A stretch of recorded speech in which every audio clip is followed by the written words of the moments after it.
মুসলমানের জন্য একটা হজের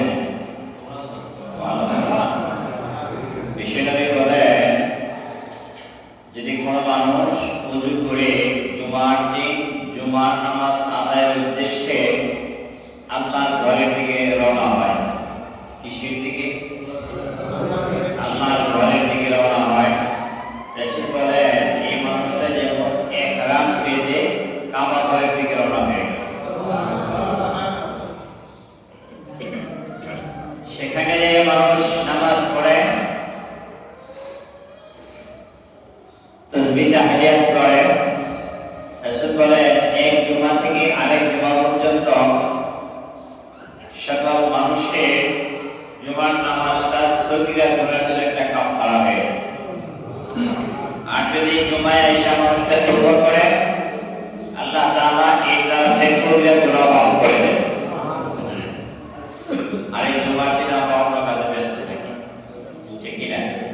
কোনো মতো সন্ধ্যা কইরা এমনি মসজিদে যাতে একটু হাজিরা দিয়ে চলে আসে।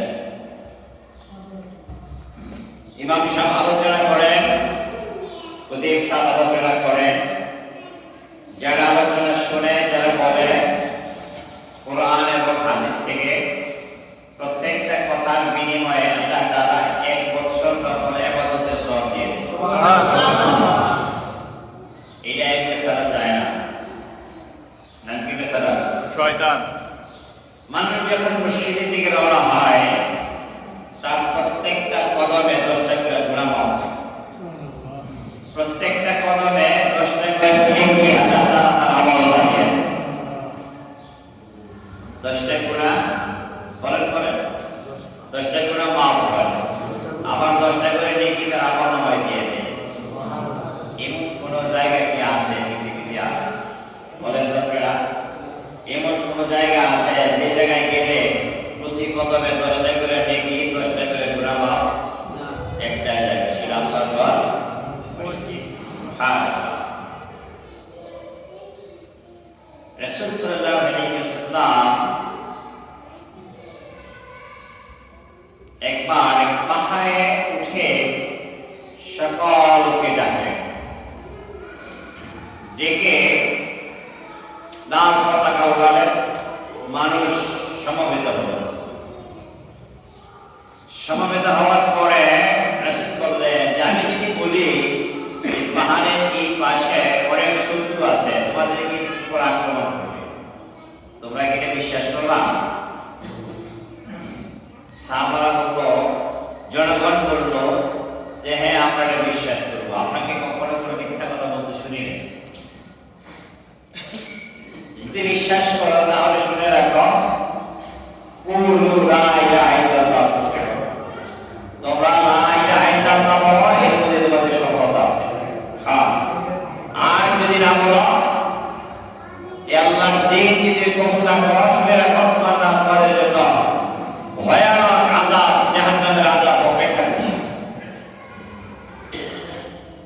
আল্লাহ তুমি কি এই জন্য আমাদেরকে ডাকছো? রাসূল বলেন এই জন্য ডাকছো। আল্লাহ কিভাবে পাওয়া যায়? একটা পাথর মেরে ঢিলে, আবার কোন কিভাবে পাওয়া যায়? আল্লাহ তাকে অভিশাপ দিলেন, তুমি সারাক্ষণ ধ্বংস হও। দুইটা কথা আছে, একটা অভিশাপ আর একটা পাথর দিয়া দিলাম হবে বা বালু দিয়ে দিলাম হবে। দুইটাই তো বেদবি রাসূলের সাথে। কি বলে? বেদবি না। এটা পৃথিবীর কেউ না দেখলেও একজন দেখছেন, তিনি আল্লাহ।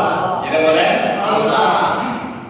আল্লাহ তাআলা তার রাসূলকে সান্ত্বনার জন্য আয়াত নাযিল করেন, বলেন জিবরাইল তুমি যাও, জলদি করে যাও, আমার হাবিবের কাছে এই সান্ত্বনা বাণীটা পৌঁছে যাও। তাব্বাত ইয়াদা আবি লাহাব ওয়া তাব, আছে না? তাব্বাত ইয়াদা আবি লাহাব ওয়া তাব, ধ্বংস আবু লাহাবের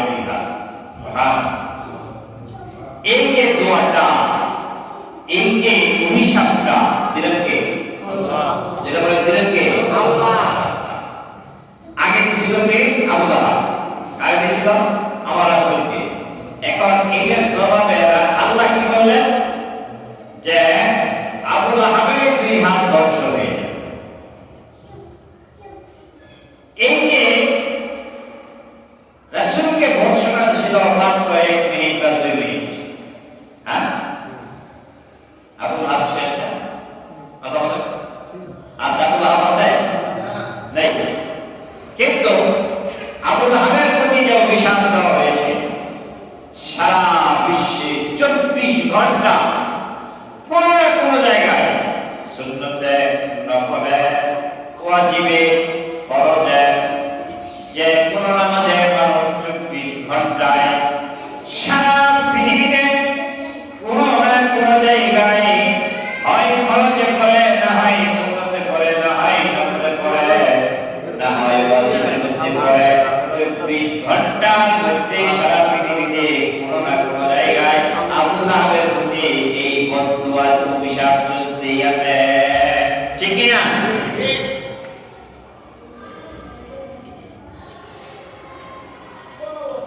আবুল আহাবের প্রতি 2 হাত ধ্বংসের কথা কেন বলা? পাথর দিয়ে ভিড়ে দিয়েছিল সে 1 হাত দিয়ে, ওই হাত দিয়ে বলেন পাথর কি করলে 2 হাতে বেড়ে 1 হাত দিয়ে কথা বলবে 1 হাত দিয়ে, তো 2 হাত বলা হলো কেন? 2 হাতে 2টা কথা।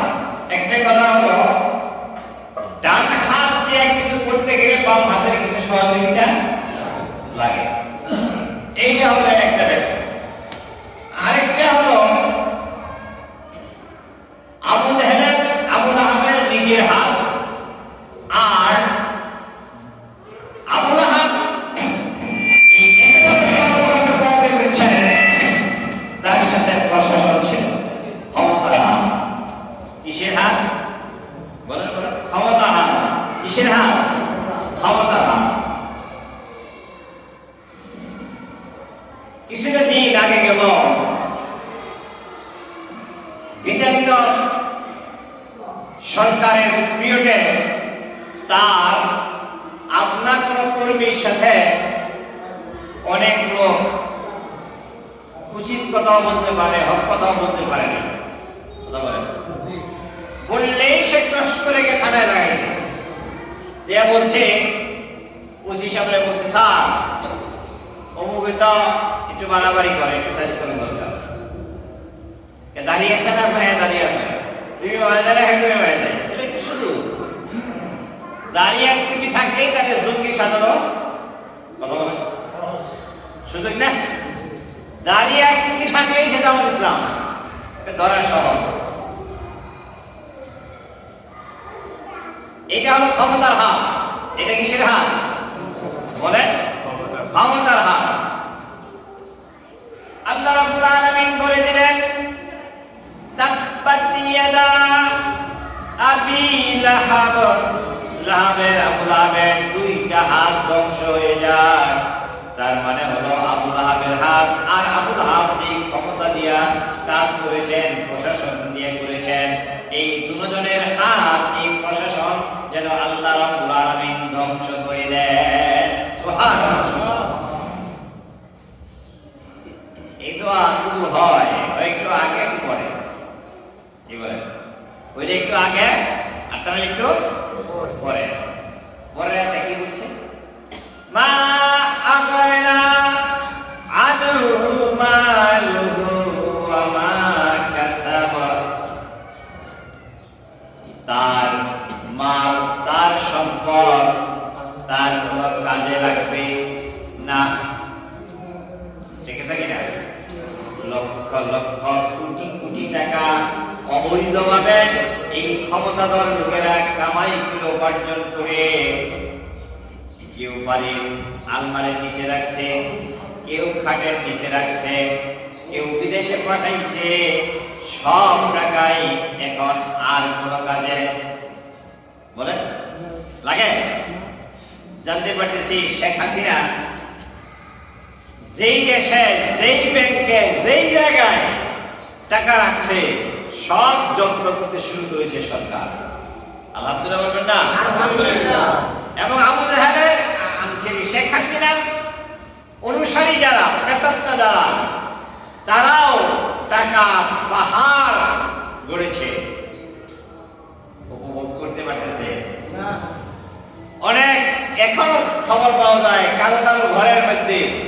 প্রচুর পরিমাণ টাকা পয়সা, কিন্তু এই টাকা পয়সা ভার করতে পারতেছে না। কি লাভ? ধনীকে গরিবকে মেরে, গরিবের টাকা আত্মসাৎ করে, গরিবকে ঠকাইয়া যারা এই সম্পদ কামাইছে, এই সম্পদ কামাইয়া শুধু চোখেই দেখতে পারল, কোন টাকা এখন তাদের ভোগ করার মতো কোনো শক্তি আছে? ভোগ করার মতো কোনো শক্তি নাই।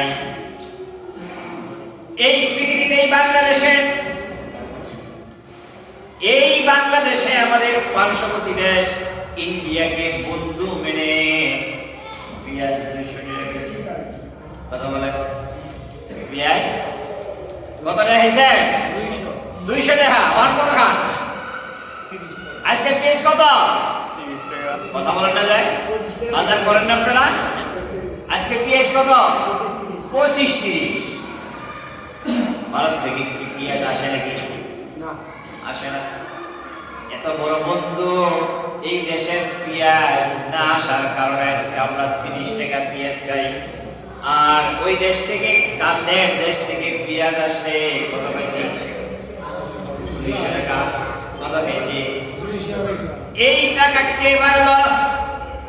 ব্যবসায় একটা সিন্ডিকেট করে ওই হাসিনার দলের মানুষ, তারা ভারতের সাথে বন্ধুত্ব করে বাংলার সমস্ত জনগণকে নিষ্পেষিত করে তার লক্ষ লক্ষ কোটি কোটি টাকা তাদের কর্মীদের পকেটে ঢুকেছে। কথা বলেন ঠিক কিনা? আল্লাহ বলেন, মা আগনা আনহু মালুহু ওয়া মা কাসাবা। তাদের এই সম্পদ কোন কাজে তাদের আসবে না। ইহকালেও আসবে না, পরকালেও আসবে। ইহকালেও আসবে না, পরকালেও আসবে না। সম্মানিত ভাইয়েরা, কাজে কামাই রোজগার যা করা হয় হক হালালি ভাবে করা লাগবে। জনগণকে ঠকাইয়া, মানুষ ঠকাইয়া কোন সম্পদ উপার্জন করলে এই সম্পদ ইহকালেও কাজে আসবে না, পরকালেও কাজে আসবে না। আমি কি বোঝাতে পেরেছি? আবু লাহাবের সবচাইতে খারাপ গুণ কি ছিল? সবচাইতে খারাপ গুণ, খারাপ স্বভাবটা ছিল বিশ্বনবী মুহাম্মদুর রাসূলুল্লাহ সাল্লাল্লাহু আলাইহি ওয়াসাল্লাম কাবা ঘরে বসে বসে ইসলামের দাওয়াত দিতে লাগলেন, কোরআনের দাওয়াত দিতে লাগলেন। হাজী সাহেবরা আসলো হজ করার জন্য। আবু লাহাব হাজী সাহেবদেরকে সকলকে বলে গেলেন, তোমরা হজ করবা ঠিকই, কেউ মুহাম্মদের ধারে কাছে যাবা না, মুহাম্মদ কি বলে তা শুনতে যাবা না। কেন? মুহাম্মদ একজন পাগল মানুষ, ও পাগলামি করে কি বলে শুনতে যাবা না। হাজী সাহেবদের যারা হজ করতে গেল, সকল মানুষের ভিতরে একটা টেন্ডেন্সি তৈরি হয়ে গেল, হজ যাই করি মুহাম্মদ নামের পাগলকে একটা নজর না দেখে যাব না। সুবহানাল্লাহ। আবু লাহাব কি করলো? বাধা দিল। আর জনগণের মধ্যে কি হলো? উৎসাহ পয়দা হলো, ঠিক কিনা? সকল মানুষের ভিতরে একটা উৎসাহ পয়দা হয়ে গেল, হজ যাই করি না কেন কিন্তু মুহাম্মদ নামের পাগলকে না দেখে যাব না। তারা হজ করতেছে, তোয়াফ করতেছে। বিশ্বনবী কাবা ঘরের পূর্ব পাশে দরজার কাছে দাঁড়াইয়া বসে, দরজার কাছে বসে বসে দাওয়াত দিচ্ছেন কোরআনের। কিসে বলেন? কোরআনের।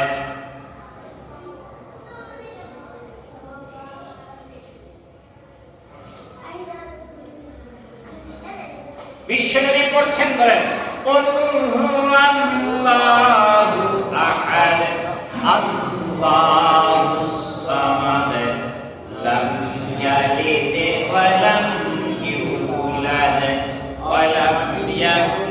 লাহু কুফুয়ান আহাদ। আল্লাহু আকবার। একজন মানুষের পরিচয় যায়, জিজ্ঞেস করে তুমি কি, তোমার পরিচয় কি? মানুষ বলে আমার নাম এই, আমার বাবার নাম এই, আমার দাদার নাম এই, গ্রামের বাড়ি এই, পোস্ট অফিস এই, উপজেলা এই, থানা এই। কি বলেন? পরিচয় দিলে না? বিশ্বনবী সূরা ইখলাস পড়তেছেন, পরিচয় কার? আল্লাহ। বলেন আল্লাহ। আর হাদিসরা হজ করতে আসছেন, হুকুম কার? আল্লাহ। তারা কিন্তু আল্লাহর পরিচয় জানতেন না। বিশ্বনবী বললেন আল্লাহু আল্লাহু আহাদ। নবী তুমি বলে দাও আল্লাহ এক। আল্লাহ কে? এক। আল্লাহুস সামাদ। ওই আল্লাহ তেমন যিনি কোন কারো মুখাপেক্ষী নন। সুবহানাল্লাহ। মুখাপেক্ষী। এই ঘরটা, এই মসজিদটা, এই মসজিদের সভাপতির নেতৃত্বে, বাহার ভাইয়ের নেতৃত্বে বানানো হয়েছে, তৈরি করা হয়েছে। সব টাকা কি বাহার ভাই দিয়েছে নাকি? কথা বলেন দেয় নাই। তিনি নেতৃত্ব দিয়েছেন। কেউ যদি 5টা টাকা দিয়েছে, সে 5 টাকাও তিনি গ্রহণ করেছেন। কথা বলেন। শুধু এই মসজিদ নয়, সারা পৃথিবী, 7 তবক আসমান আর 7 তবক জমিন, সাগর মহাসাগর, কত কিছু পাহাড় পর্বত একজনই বানাইছেন, তিনি আল্লাহ। আর এই আল্লাহর এই 7 তবক আসমান জমিন পাহাড় পর্বত বানানোর জন্য কারো কাছে কোনো সাহায্য লইতে হয় নাই। ঠিক কি না? লাম ইয়ালিদ ওয়া লাম ইউলাদ। তিনি পৃথিবীতে কাউকে জন্ম দেন নাই, কারো কাছ থেকে জন্ম নেন নাই। পরিচয়গুলো কার? আল্লাহ। হাজী সাহেবরা চিন্তা করলেন যে আল্লাহর হজ করে ওই আল্লাহর পরিচয় তো আগে জানি নাই, এখন জানতে পারছি। আবু লাহাব যেই কথা আমাদেরকে বলে গেলেন, যেই বাধা আমাদেরকে দিয়ে দিলেন, এটা তো মিথ্যা। বিশ্বনবী মুহাম্মদ পাগল। পাগলের তো চেহারা এরকম থাকে না। পাগলের মাথায় চট থাকে, গায়ে চট থাকে, ঠিক না? মাথা উস্কু খুস্কু থাকে, মুখে দাঁতগুলো ময়লা থাকে, এবং চেহারা দেখা যায় যে চেহারা সমস্ত আরবের মধ্যে এরকম সুদর্শন চেহারা আরেকজন নাই, যার দিকে একবার তাকালে আর চোখ ফিরাতে ইচ্ছে করে না। সুতরাং পাগল হলে আবু লাহাব। পাগল কারা? আবু লাহাব। এই কোরআনের কাজে, দাওয়াতের কাজে সর্বপ্রথম বাধা দিল কে? আবু লাহাব। জেনে বলেন আবু লাহাব। আজকেও কি এই কোরআনের মাহফিলে, কোরআনের কাজে বাধা দেওয়ার লোক আছে না নাই? আছে। জেনে বলেন আছে না নাই? আছে। তাহলে বোঝা গেল সর্বপ্রথম কোরআনের মাহফিলে, কোরআনের প্রচারে, আল্লাহর দ্বীনের প্রচারে সর্বপ্রথম বাধা দিছে, বলেন সর্বপ্রথম বাধা দিছে আবু লাহাব। আজকে যারা এই বাধাটা দেয় তারা আবু লাহাবেরই চামচা। কথা বলা ঠিক না? বাকি কথা আগামী শুক্রবারে বলবো। আজকে আরো যে মা আযানা আনহু মালুহু ওয়া মা কাসাব, এখান থেকে কিছু কথা এদিকে টানবো। এই আবু লাহাবের কথা বাকিগুলো আগামী শুক্রবারে বলবো। মজা আছে ইনশাআল্লাহ। আমরা যে সম্পদ কামাই, সম্পদ উপার্জন করি, আমাদের সম্পদের মধ্যে গরিব মিসকিনদের একটা হক, একটা অংশ ঢুকিয়ে দিয়েছেন কে? আল্লাহ। বলেন কে? আল্লাহ। আর এইটা দিয়ে দেওয়ার নাম যাকাত। এটা দিয়ে দেওয়ার নাম কি? যাকাত। যাকাত। যে আমার টাকার মধ্যে অন্য জনের যে টাকাটা আছে, এই টাকার মালিক কি আমি? কে? আল্লাহ। অন্যের টাকা আমার সম্পদের মধ্যে আল্লাহ ঢুকিয়ে দিলেন কেন? এটা একটা বোঝার ব্যাপার আছে। আপনি নামাজ পড়েন, রোজা করেন, হজ করেন কিন্তু যাকাত দেন না, যাকাত দিলেও কিছু লাভ সাম দেন। এরকম মানুষ আছে না নাই? কথা বলেন, আছে না নাই? আপনি বলেন সম্পদের হিসাব করে যেই যাকাতের টাকাটা বের করতে হয়, এই টাকাটা কি আপনার না গরিবের? যদি বলেন আপনার না গরিবের? গরিবের টাকা আপনি ইচ্ছায় বার করে দেন কি দেন না, নাকি কিছু ঘুরি-খুশি করেন, এইটা দেখার জন্যই আল্লাহ রাব্বুল আলামিন আপনার সম্পদের ভিতরে গরিবের সম্পদ আল্লাহ ঢুকাইয়া দিয়েছেন। নামাজ পড়তে গিয়ে রুকুটা বড় করে করেন, সিজদাটা বড় করে করেন, দাঁড়ায়া কিয়াম করেন, সূরা কারাত সুন্দর করে করেন, আল্লাহর কাছে দোয়া করেন, কোনো কার্পণ্য করেন না। এখানে তো ব্যাগ পাওয়া লাগে না, কিন্তু আপনার সম্পদ থেকে যখন কিছু টাকা বের করে দেন, কিছু না কিছু হইল ব্যাগ লাগে।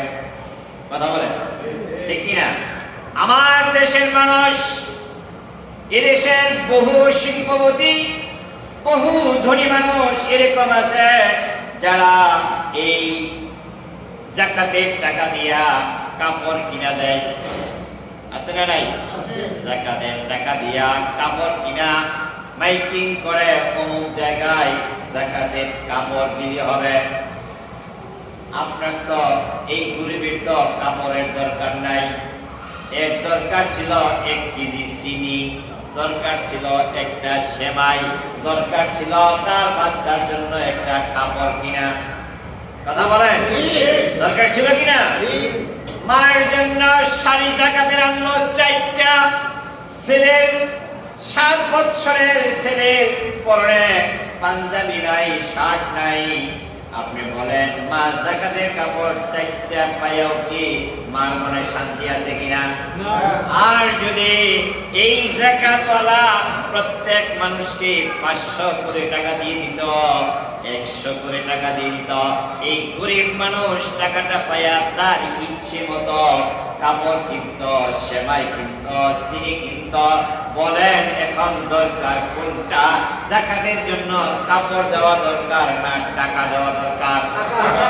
আমি কি বুঝাতে পেরেছি? কোন কোন উলামায়ে কেরাম বলেন যাকাতের জন্য কাপড় বের করে কাপড় দেওয়া হয় না, যাকাত আদায় হয় না। এবার আরেকটা প্রশ্ন করছি আপনাকে, বুদ্ধি খাটিয়ে জবাব দিবেন। যখন ওর টাকাটা আপনার পকেটে রয়েছে, 1 টাকাটা আপনার পকেটে যখন রয়েছে, আপনি আনন্দে ঈদ করতেছেন, ও ঈদই করতে পারতেছে না, এই জন্য কি আপনি দায়ী না? ওর টাকাটা আপনার পকেটে আছে, ওর টাকা আপনার পকেটে আছে না, পূজা ঈদ করতে পারলো না, ওর ছেলের জন্য জামা কিনতে পারলো না, ওর মেয়ের জন্য একটা প্যান্ট কিনতে পারলো না, ওর টাকাটা আপনার পকেটে রয়েছে, দায়ী কি? আমি দায়ী না? যা দায়ী।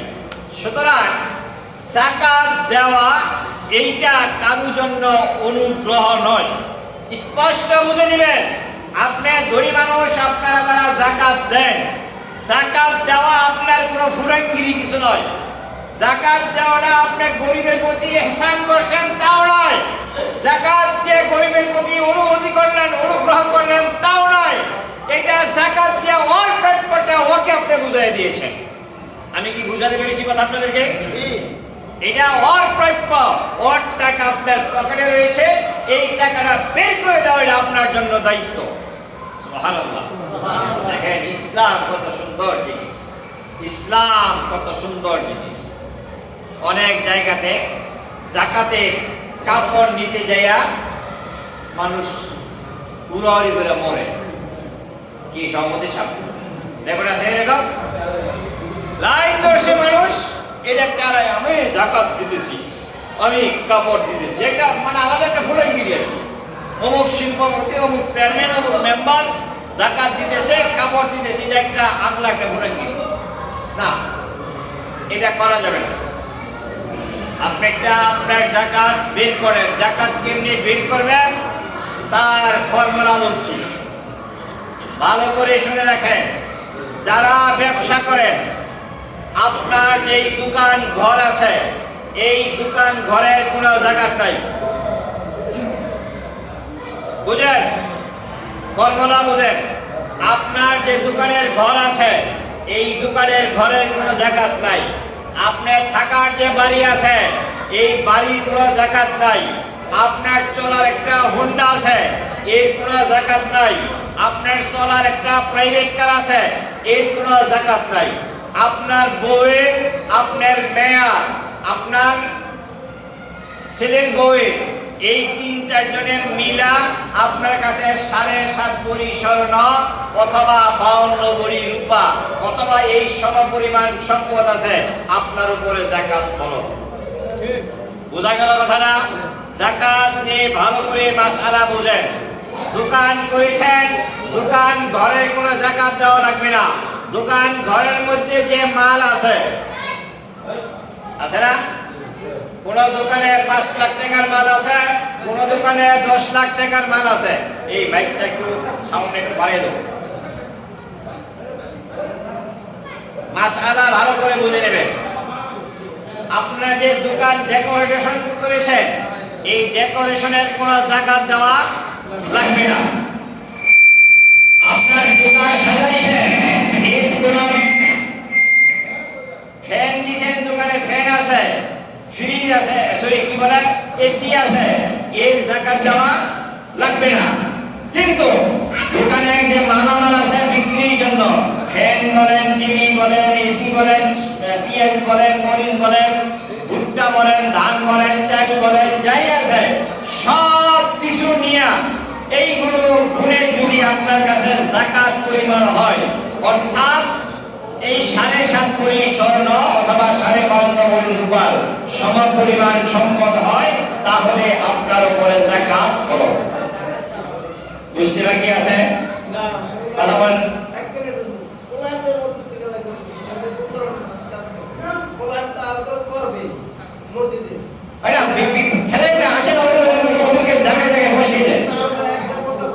ওদেরকে জায়গায় জায়গায় বসিয়ে দেন।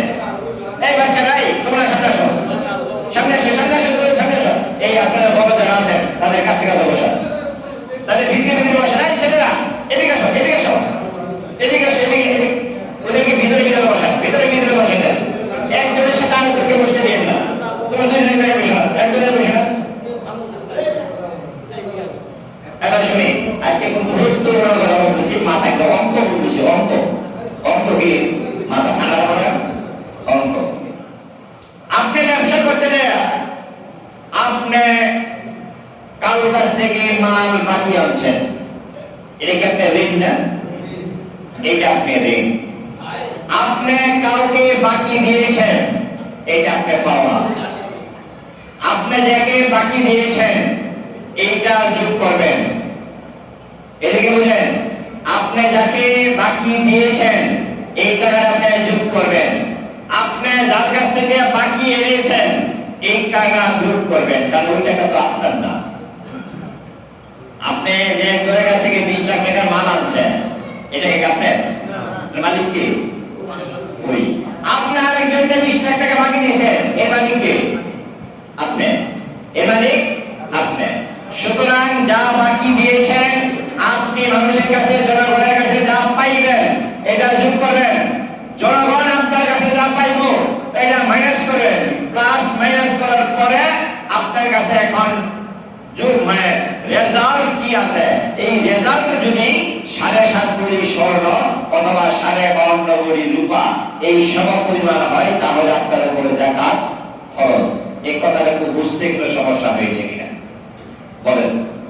আমার এই ফর্মুলাটা বুঝতে কারো কোনো সমস্যা হয়েছে? এখন যাকাত কতটুকু দিবেন? যাকাতের সম্পদের মূল্য ধরে এই মূল্যের ২.৫%। কতটুকু? ২.৫%, মানে ৪০ টাকায় ১ টাকা, ১০০ টাকায় ২.৫ টাকা। এই ২.৫%-এ আপনারা যাকাত দেবেন। যা হয় ১,০০০ টাকায় কত টাকা হয় বলেন? ২৫০ টাকা না, 25 টাকা। ১,০০০ টাকায় 25 টাকা। আর ১,০০,০০০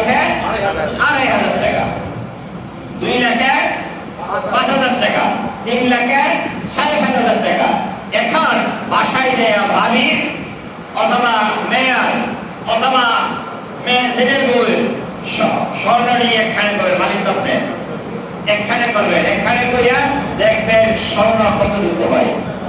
যদি স্বর্ণ 7.5 ভরির বেশি হয়, আর যদি রূপা অথবা দুইটা মিলা একটা হয়, তাহলে আপনার উপরে যাকাত ফরজ। আর এই স্বর্ণের দাম ধরবেন কিভাবে? স্বর্ণের দাম ধরবেন, এই স্বর্ণটা আপনি দোকানে যে বলবেন যে আমি স্বর্ণ 2 ভরি বেচবো, কত করে দিবা বল।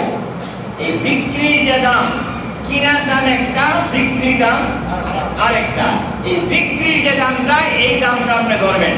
বিক্রির দামের দাম ধরে আপনার বাড়িতে স্বর্ণ, রূপা, উচ্ছিষ্ট মাল যা আছে এইগুলো নিয়ে হিসাব করে, সব হিসাব করার পরে যে অঙ্কটা দাঁড়াবে, যে রেজাল্টটা দাঁড়াবে, এই রেজাল্টের 2.5% যাকাত আপনার দিয়ে দিতে হবে। এই 2.5% যাকাত যদি আপনি না দেন, তাহলে আপনার এই সম্পদ পবিত্র হবে না, এই সম্পদটা অপবিত্র থাকবে। এইটা ব্যবহার করা আপনার জন্য কারণ হয়ে দাঁড়াবে। কথা কি কঠিন হলো? কথা কি কঠিন হলো? এই স্বর্ণের যাকাত না দিয়া যদি কোনো মা বোন স্বর্ণ পরেন, ভালো করে শুনে রাখেন, পরে মা বোন যারা আছেন, স্বর্ণের যাকাত না দিয়া এই স্বর্ণ যদি কোনো মা বোন পরিধান করেন, হাসরের ময়দানে জাহান্নামের আগুনে এই স্বর্ণকে পর্যাপ্ত পরিমাণ তাপ দিয়ে এই স্বর্ণ দিয়ে তাকে সেকা দেওয়া হবে। নাউজুবিল্লাহ বলবেন না? আমরা কি না চাই? গত পরশুদিন বাসায়, আমার বাসায় বলতেছে কয়েকবারই তো টাকা পয়সা নাই, আপনি টাকা পয়সা নাই, যা আছে তাই খরচ করো। ওই যাকাত তো আমার স্বর্ণের যাকাত দেওয়ার মতো, স্বর্ণটি ভিসা হয় বালা করো। যাকাত দেওয়ার কারণে যদি স্বর্ণ আজকে ভিসা বানাও, তুমি রুলের বউ আপনি এই মাসে দিয়ে না কোনো সামনের মাস সহ দিয়ে দাও, কিন্তু যাকাত দেওয়া, যাকাত দেওয়া। এটা আমার বাসার কথা বলবো, সবার বাসার একই অবস্থা। ঠিক আছে না ভাইজান? যাকাত এর কি নফল না সুন্নত? ফরজ। বলেন আপনারা, যাকাত সুন্নত না নফল? ফরজ। ফরজ যদি আদায় করা না হয়, তাহলে এর জন্য প্রায়শ্চিত্ত অবশ্যই সকলের করতে হবে। দুইটা কথা বললাম, একটা হলো যাকাত ওই কাপড় দিব না, যাকাতে আমরা কাপড় দিব না, যাকাত কি দিব? টাকা দিব। এখন যাকাতটা দিব কাকে?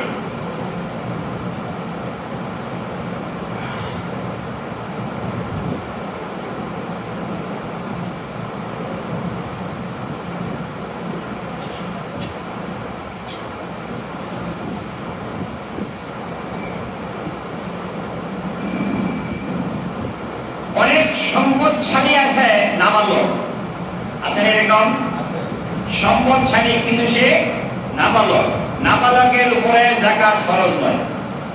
তারপরে পাগল, পাগলের উপরে যাকাত ফরজ নয়। টাকার মালিক সে পাগল, তার উপরে যাকাত ফরজ নয়। দুইটা পাইলাম, একটা পাইলাম নাবালক শিশু, আরেকটা পাইলাম পাগল, এর উপরে যাকাত ফরজ নয়। যাকাত দিব এক নাম্বার ফকির, যার কিছু নাই, তাকে যাকাত দিব। তারপরে যাকাত দিব মিসকিন, যার নেশার পরিমাণ সম্পদ নাই। যাকাত দিব নবমুসলিম, যে আর্থিক সংকটে থাকার কারণে তার চলতে কষ্ট হয়। তারপরে কৃতদাস, তার যদি মুক্তির জন্য যাকাত দেওয়া লাগে, তাকে যাকাত দেওয়া যাবে।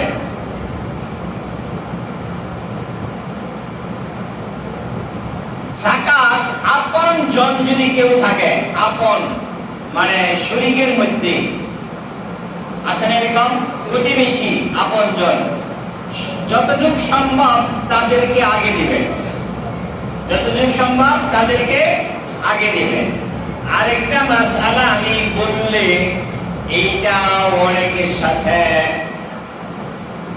বলবে না, বলবো বলবো এই মাসআলা যদি কোনো হুজুরের কাছে যায়, তো হুজুরের সব আমার বিরুদ্ধে খেপে দেবে। তারপরে বলবো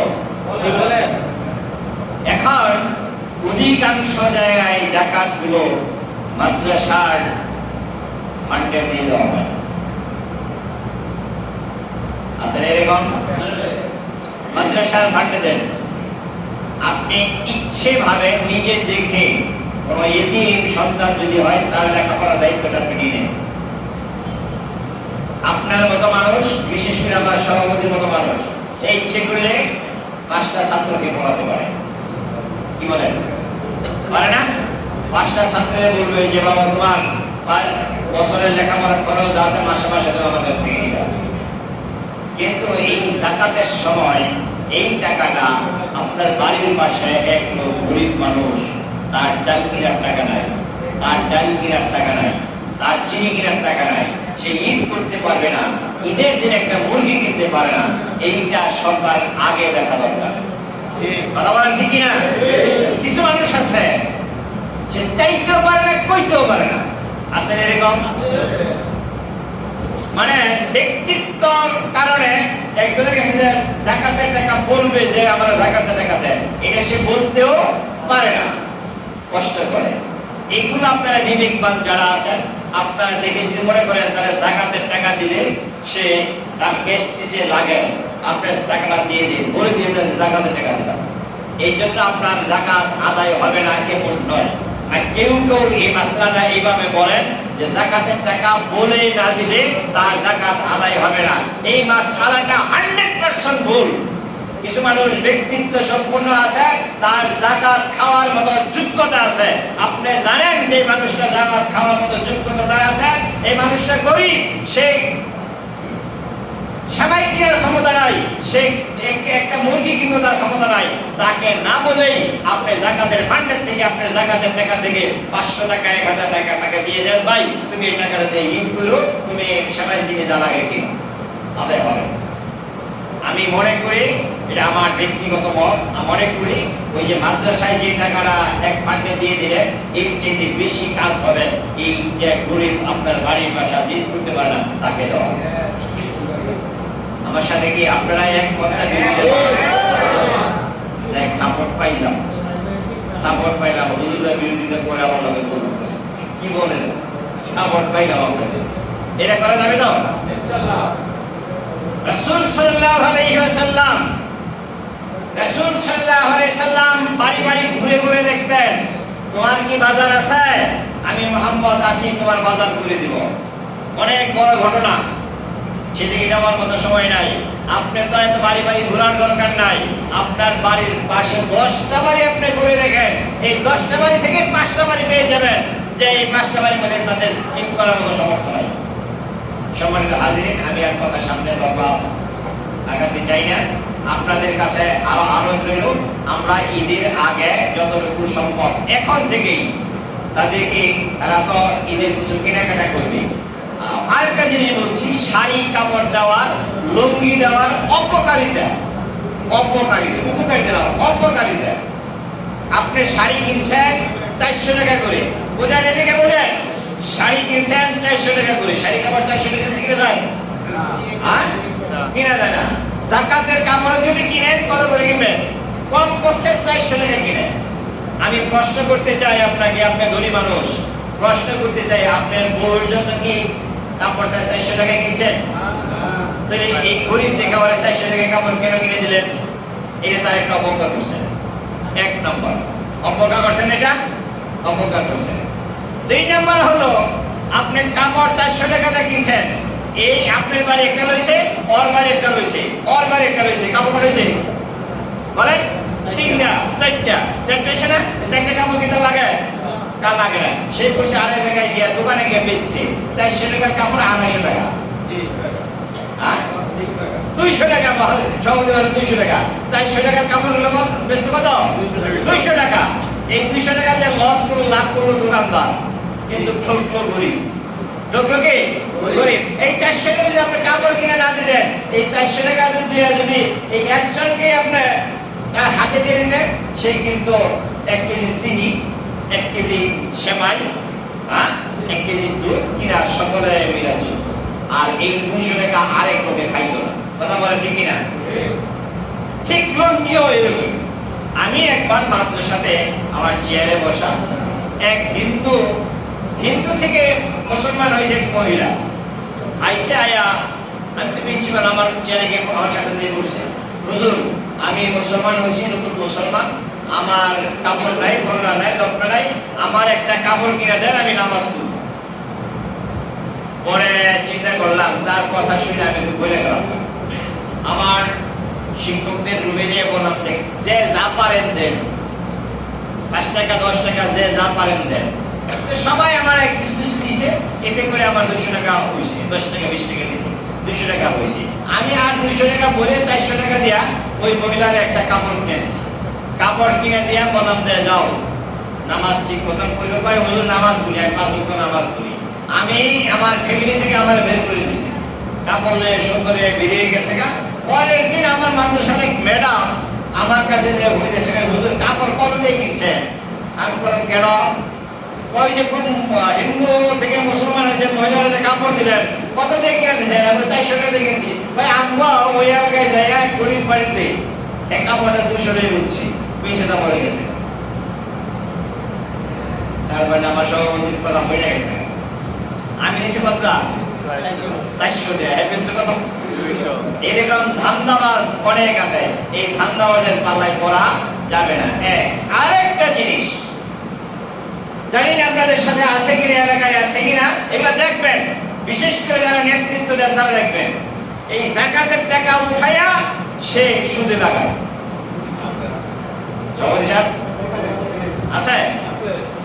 যদি আপনি জানেন আপনার এই যাকাতের টাকা নিয়ে আসে সুদে লাগায়, এই লোককে যাকাত দিবেন না। আর যে সুদে লাগায় প্রথমে দাওয়াত দেয়, তুমি এই হারাম কাজকে বর্জন করো, এই হারাম কাজকে তুমি বর্জন করো, তোমার দেখাশোনার দায়িত্ব নেবে কে? আল্লাহ।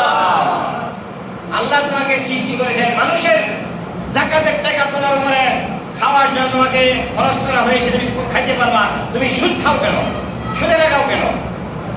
তাকে প্রথমে দাওয়াত দিয়া বুঝবে, সে বলবে, আপনাকে যুক্তি দিবে যে আমার তো আর কোনো কামাই নাই, আমি এই টাকা দিয়ে যাকাতের পাইছি, 5000 পাইছি, 5000 আমি লাগাই, যে তোমার এই 5000 খাওয়া শেষ হোক, তারপর একটা আল্লাহ ব্যবস্থা করে দিবে। আল্লাহ রাব্বুল আলামিন আমাদেরকে যাকাত সুন্দরভাবে আদায় করার মতো তৌফিক দান করেন, সকলে বলেন আমিন। কারো কাছে কি কোনো প্রশ্ন আছে? বলেন। ও ফেতরা, আলহামদুলিল্লাহ আলহামদুলিল্লাহ। ফেতরা জানতে পেরেছি 110 টাকা করেছে। কত? 110। নিচে 110, উপরে দাম বাড়ানো আরো দিয়ে 2800 টাকা পর্যন্ত দেওয়া যাবে। নিচে কত? 110 টাকা। এখন আপনার এই ফেতরা শুনেন, আপনার এই ফেতরা আপনার ঘরে এই কাপড় থাকে,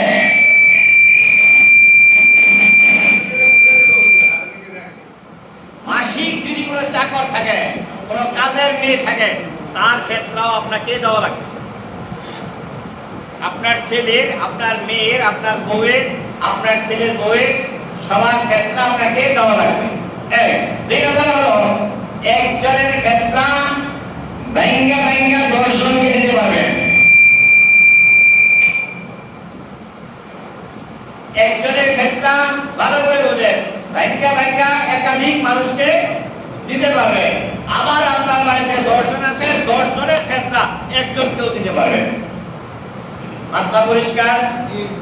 একজনের ফেতরা ভাঙ্গা একাধিক মানুষকে দিতে পারবেন, কারণ আপনার যেই টাকা আছে, আপনার কাছে মানুষ আইতেছে 20 জন, 20 জন মানুষ যদি আসে, আপনার 20 জনের বিবেক লাগাবে না, কাজে আপনার ফেতরা ভাঙ্গা 20 জনকে দিতে পারবেন, 10 জনকে দিতে পারবেন। আপনার বাড়িতে সদস্য সংখ্যা 5 জন, 5 জনের ফেতরা এক জায়গায় করে একজনকেও দিতে পারবেন। পরিষ্কার? কথা কি পরিষ্কার? জি। আর কোনো প্রশ্ন আছে? বলেন। 7.5 কোটি স্বর্ণ থাকে, তার জন্য যাকাত ফরজ, যদি এর চেয়ে কম থাকে? কম থাকে ফরজ না, কম থাকে ফরজ না। এখন আবার আরেকটা কায়দা আপনাদের বলেন। 52.5 ভরি রূপার দাম কত? বলেন বলেন। 60-65,000। 1 ভরি স্বর্ণের দাম কত? 1.5 লাখ। 1.5 লাখ। তো 1 ভরি স্বর্ণের দাম থাকলে তো এটার মধ্যে দামে আনেন, স্বর্ণটাকে রূপার দামে আনেন। ভাই গরিব মানুষের যাতে ভালো হয় এই কাজ করে। জানো না কি? আমি কি বুঝাতে পেরেছি আপনারা? গরিব মানুষের জন্য যাতে কল্যাণ হয় আপনি এই কাজটা করেন, আল্লাহ আপনার কল্যাণ আল্লাহ করে দিবেন। আপনার কল্যাণ কে করবে? আপনি গরিব এটা করেন, আল্লাহ আপনারটা করে দিবে। আমি হিসাব করে দিয়েছি 1 কোটি স্বর্ণ থাকলেই তার উপরে টাকা দেওয়া হবে। 1 কোটি স্বর্ণের দাম 1.5 লাখ টাকা, আর 52 ভরি রূপার দাম 1.5 লাখ টাকা হয়। ওই কি তারপরে মাসলা আছে। আরেকটা জিনিস, আমি এই মসজিদে যখন খুতবা দেই, ইসলাম সম্পর্কে খুঁটিনাটি জানার জন্য যা দরকার আপনি মাথায় নিয়ে রাখবেন। আমি তারাবিতে প্রতিদিন আসি, একজন করে জিজ্ঞেস করার উপর মা বোন যারা আছেন তাদের সঙ্গে তো আমি বলছি, যার যা জানার আছে, প্রশ্ন করার আছে, প্রয়োজনে প্রশ্ন লিখে দিবেন, প্রয়োজনে মৌখিকভাবে জানবেন।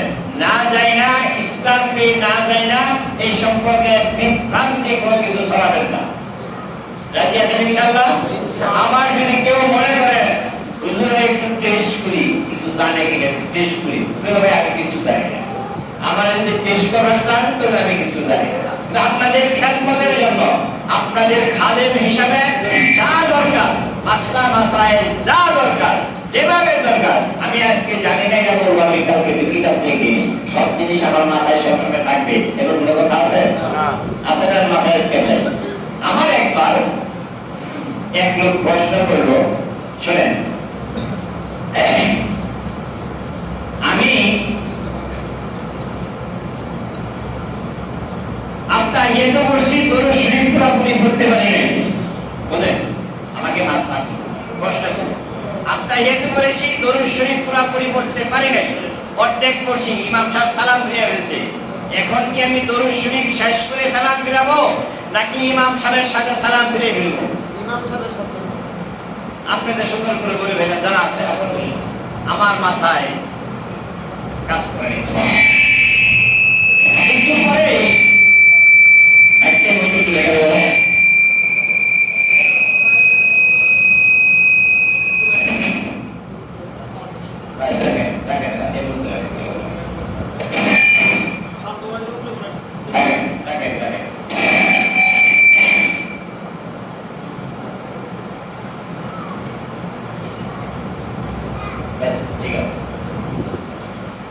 আপনি এখন সংজ্ঞা দেখবেন, ইমাম সাহেবের সাথে সালাম ফিরানো কি আর দরুদ শরীফ পড়া কি? ইমাম সাহেবের সাথে সালাম ফিরানো মানে ইমামের অনুসরণ করা ওয়াজিব। ইমামের অনুসরণ করা কি ওয়াজিব, আর দরুদ শরীফ পড়া সুন্নাত। দরুদ শরীফ পড়া সুন্নাত। বড় কোনটা? ওয়াজিব। বড় কোনটা? ওয়াজিব। কাজেই দরুদ শরীফ যতটুকু পড়ছেন ততটুকু রেখে ইমাম সাহেব সালাম ফিরাইলে ইমাম সাহেবের সাথে সালাম ফিরিয়ে নেবেন। সংজ্ঞা, এটা হলো সংজ্ঞা। মাসলাটাই সংজ্ঞা দিয়ে বলতে হয়। আর আপনার কাছে ছিল ভাই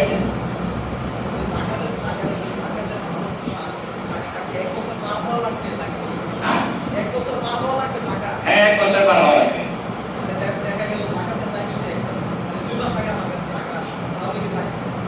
না না বলেন না, 1 বছর পার হতে হবে। আপনি 5 লাখ টাকার মালিক হয়েছেন 2 মাস আগে মাত্র, এখন আপনার উপরে টাকা খরচ না, 1 বছর পার হতে হবে। আর আপনি যদি দয়া করে গরিবের জন্য কিছু দিয়ে দেন, আলহামদুলিল্লাহ আল্লাহ আপনাকে আরো বরকত দান করবেন। কিন্তু না দিলে আপনার করা হবে না। সবাই লাইনে আইলে বলা সবাই মনে করে একটা কথা বলবেন, কথা শুনে আপনারা শেষ। আসসালামু আলাইকুম ওয়া রাহমাতুল্লাহি ওয়া বারাকাতুহু।